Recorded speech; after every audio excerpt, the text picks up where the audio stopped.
അല്ലെ? അതാണ്. ജനിച്ചു വളർന്ന എത്ര വയസ്സ് തൊട്ട് ഇവിടെ ഉണ്ട്? ഇവിടെ ഒരു 6ാമത്തെ വയസ്സ് തൊട്ട് ഇവിടെ ഉണ്ട്. എനിക്കും ഈ വീടിനും ഒരേ പ്രായമാണ് വീണ. ഒരുമിച്ചാണോ ഉണ്ടായത്? ഒരുമിച്ച് ഉണ്ടായതാ. കാര്യം അപ്പൊ വിഷ്ണു പറയും വിന്റേജ് ആണ് ഈ വീടെന്ന്. കാരണം എനിക്ക് ഒരു 33 വർഷം. വിഷ്ണു ചേട്ടന്റെ വീട് എന്ത് പറയും? ഇത് വിന്റേജ് ആണെങ്കിൽ അല്ല, വിഷ്ണുവിന്റെ കുറച്ചുകൂടെ കഴിഞ്ഞിട്ട് വെച്ചതാണ് തിരുവല്ലയിലെ.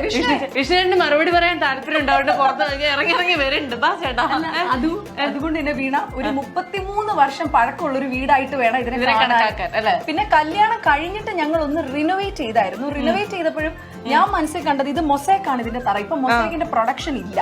അപ്പൊ അതുകൊണ്ട് മൊസൈക്ക് അങ്ങനെ തന്നെ നിലനിർത്തിയിട്ട് വിന്റേജ് വീടാക്കി തന്നെ അങ്ങനെ തന്നെ വെച്ചേക്കാണ്. കാരണം മറ്റൊരു വീടുള്ളത് ഫുൾ ടൈലാണ്. അപ്പൊ ഞാൻ വിചാരിച്ചു ഇത് അങ്ങനെ തന്നെ കീപ്പ് ചെയ്യാന്ന് വിചാരിച്ച് അങ്ങനെ തന്നെ വെച്ചതാണ്. ഇവിടെയാണ് അച്ഛനും അമ്മയും ഉള്ളത്. ഇപ്പൊ നിങ്ങൾ രണ്ടുപേരും തൽക്കാലത്തേക്ക് അച്ഛനമ്മേനെ വിസിറ്റ് ചെയ്യാൻ വന്നതായിരുന്നു, ഡിസ്റ്റർബ് ചെയ്യാൻ വന്നതാണ്. കറക്റ്റ് സമയത്ത് ഞങ്ങൾ എത്തിയിട്ടുണ്ട്. ഇതെന്താ ഇത്? ഇതൊരു പൂജാമുറിയാണ്, കുഞ്ഞു പൂജാമുറിയാണ്. പൂജാമുറിയായിട്ട് സെറ്റ് ചെയ്തില്ല. ഞങ്ങള് ഭയങ്കരമായിട്ട് ഈ വാസ്തു നോക്കുന്നവരാണ്. സ്പെഷ്യലി അച്ഛൻ ഭയങ്കര വിശ്വാസം ഉള്ളതുകൊണ്ട് ഇവിടെയാണ് ഞങ്ങളുടെ ഒരു കുഞ്ഞു പൂജാ ഹാൾ ഉള്ളത്. അപ്പൊ ഇവിടെ ഞങ്ങളിങ്ങനെ വിളക്ക് കൊടുത്താറൊക്കെ ഉണ്ട്. നല്ല വിശ്വാസിയാണോ? ഭയങ്കര ഓവറായിട്ടുള്ള ഒരു ഇതല്ല, എന്നാലും ഒരു സുപ്രീം പവറിൽ ഞങ്ങൾ വിശ്വസിക്കുന്നുണ്ട്. കാര്യം ഒരു മൈക്കിന്റെ ഒക്കെ ഒരു കളിയല്ലേ, മൈക്ക് നിന്ന് പോരുത്, കറണ്ട് ഓഫ് ആകരുത്. ഭയങ്കര പ്രാർത്ഥനയാണ് കയറുന്നതിന് മുമ്പ്. ഇന്ന് എന്റെ പണി പകുതി കുറഞ്ഞിരിക്കുക. കാരണം ഭയങ്കര വെൽ എക്സ്പീരിയൻസ്ഡ് ആയിട്ടുള്ള ആങ്കറിന്റെ അടുത്തേക്കാണ് ഞാൻ വന്നിട്ടുള്ളത്. വരൂ ഒന്നും എനിക്ക് പറയേണ്ടി വരുന്നില്ല, തല കുലിക്കാൻ മാത്രം മതി. ഓക്കെ, അപ്പൊ ഇതാണ് ഹാൾ. ഇതാണ്.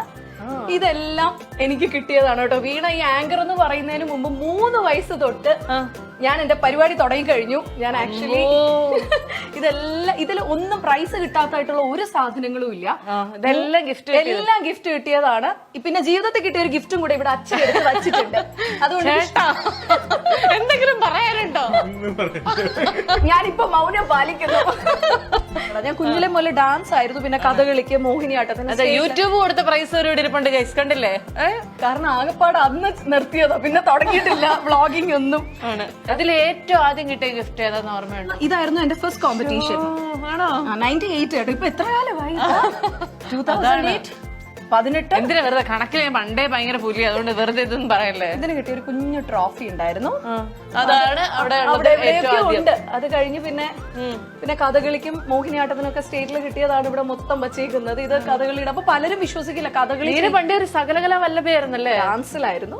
സംസാരിക്കുന്ന ആളൊന്നും ആയിരുന്നില്ല. പിന്നെ ആങ്കറിംഗ് കയറിയപ്പോ പിന്നെ ആരും വിശ്വസിക്കാറില്ല വീണ ഞാൻ കഥകളി ചെയ്യുന്നൊന്നും പറഞ്ഞാലൊന്നും.